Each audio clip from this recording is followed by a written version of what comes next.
UT Chandigarh के बिजली board ਨੂੰ ਨਿੱਜੀਕਰਨ ਨੂੰ ਲੈ ਕੇ ਚੰਡੀਗੜ੍ਹ ਦੇ ਸੈਕਟਰ 17 ਵਿੱਚ ਪਰੇਡ ਗਰਾਊਂਡ ਦੇ ਨੇੜੇ ਬਿਜਲੀ ਕਾਮਿਆਂ ਵੱਲੋਂ ਸੰਘਰਸ਼ ਕੀਤਾ ਜਾ ਰਿਹਾ, ਜਿਹਦੇ ਵਿੱਚ ਵੱਖ-ਵੱਖ ਮੁਲਾਜ਼ਮ ਜਥੇਬੰਦੀਆਂ ਔਰ ਪਿੰਡੂ ਸੰਘਰਸ਼ ਕਮੇਟੀ ਚੰਡੀਗੜ੍ਹ ਔਰ ਹੋਰ ਆਮ ਆਦਮੀ ਪਾਰਟੀ ਆ ਇਹੋ ਜਿਹੀਆਂ ਹੋਰ ਸਹਿਯੋਗੀ ਜਥੇਬੰਦੀਆਂ ਵੱਲੋਂ ਸਹਿਯੋਗ ਦਿੱਤਾ ਜਾ ਰਿਹਾ। ਨਾਅਰੇਬਾਜ਼ੀ ਚੱਲ ਰਹੀ ਹੈ, ਪ੍ਰਾਈਵੇਟ ਨੂੰ ਕੀਤੇ ਜਾਣ ਨੂੰ ਲੈ ਕੇ ਪ੍ਰਸ਼ਾਸਨ ਖਿਲਾਫ ਵਿਰੋਧ ਕੀਤਾ ਜਾ ਰਿਹਾ, ਨਾਅਰੇਬਾਜ਼ੀ ਹੋ ਰਹੀ ਹੈ।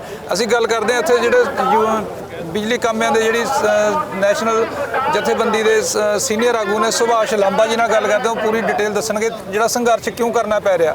ਲਾਂਬਾ ਜੀ ਕੀ ਜਿਹੜਾ ਅੱਜ ਕਿਉਂ ਇੰਨਾ ਸੰघर्ष करना पै रहा, हड़ताल कितने दिनों की है? देखिए, ये केंद्र सरकार सारे ही public sector undertaking government department को निजी हाथों में देने का फैसला सरकार कर रही है जी। और उसी कड़ी में जो चंडीगढ़ का बिजली डिपार्टमेंट है जी, इसका निजीकरण किया जा रहा है जी।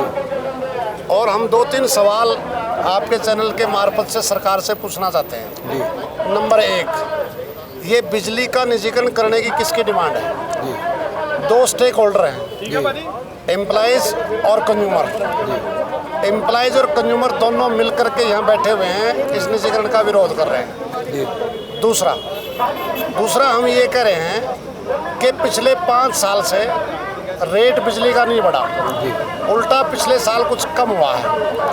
बावजूद इसके पिछले 7 साल में 1000 करोड़ से ज़्यादा प्रॉफिट मुनाफा कमा करके सरकार को बिजली डिपार्टमेंट ने दिया है जी। इसके बाद भी निजीकरण क्यों जी? तीसरा, जो हमारी प्रॉपर्टी है जी, लगभग 20,000 करोड़ से ज़्यादा है जी, लेकिन जिस कंपनी को आप इसको बेच रहे हो 871 करोड़ में क्यों बेच रहे हो? सरकार को बताना चाहिए कि जो गैप है इसमें किस किस का हिस्सा है। आप क्या समझते हैं कि मंशा क्या अफसरों की इसमें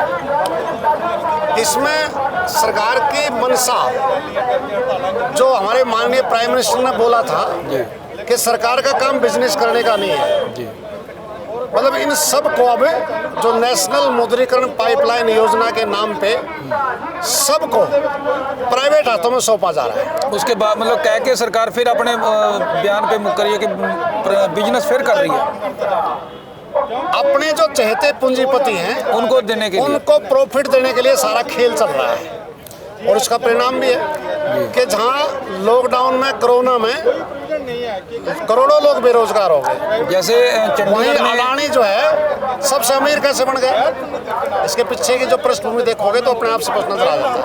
चंडीगढ़ जिले कल भी ਜਿਹੜਾ ਪ੍ਰੋਟੈਸਟ ਹੋਇਆ ਸੈਕਟਰ 17 ਸੀਟੀਯੂ ਜਿਹੜੀ ਬੱਸਾਂ ਦਾ ਡਿਪਾਰਟਮੈਂਟ ਹੈ ਸੀਟੀਯੂ, ਉਹਨਾਂ ਨੇ ਵੀ ਜਿਹੜਾ ਸੇਮ ਆਹੀ ਨਿੱਜੀਕਰਨ ਨੂੰ ਲੈ ਕੇ ਜਿਹੜਾ ਸੰਘਰਸ਼ ਚੱਲ ਰਿਹਾ ਉਹ ਵੀ ਮੁਨਾਫੇ ਦੇ ਵਿੱਚ ਚੱਲ ਰਿਹਾ। ਤੇ ਤੁਹਾਨੂੰ ਕੀ ਲੱਗਦਾ ਕਿ ਸਾਰੇ ਅਦਾਰਿਆਂ ਨੂੰ ਪ੍ਰਾਈਵੇਟ ਕਰਨ 'ਚ ਲੱਗੇ ਹੋਏ सरकार?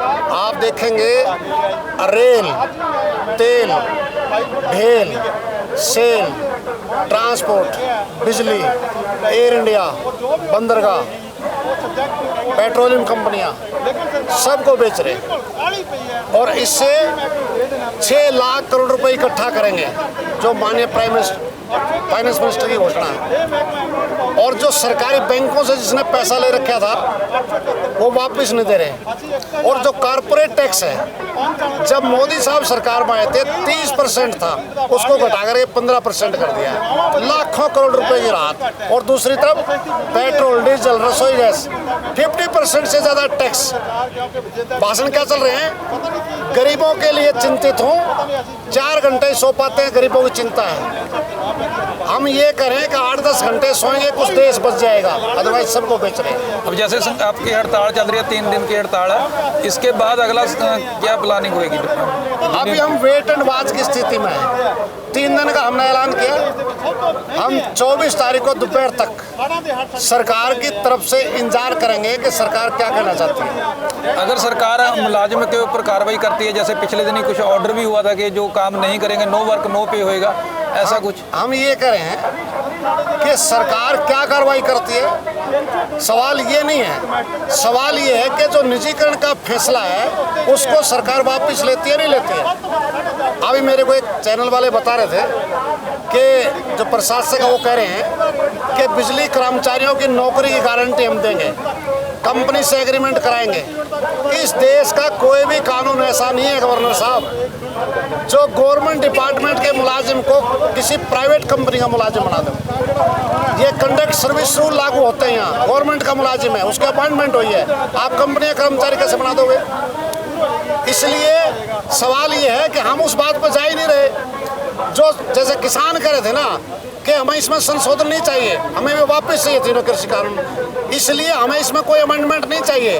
हम इस कर्मचारी विरोधी, उपभोक्ता विरोधी, देश विरोधी जो काम कर रहे हो आप निजीकरण का, इसको वापस लो, इससे मेरा कोई हमारा समझौता नहीं। और अगर ये नहीं करते हैं तो निश्चित तौर से 24 तारीख को दोपहर को बैठेंगे और सरकार अगर दमन उत्पीड़न करती है और ये कानून वापस नहीं लेती है तो हड़ताल निश्चित तौर से आगे बढ़ा सकते हैं।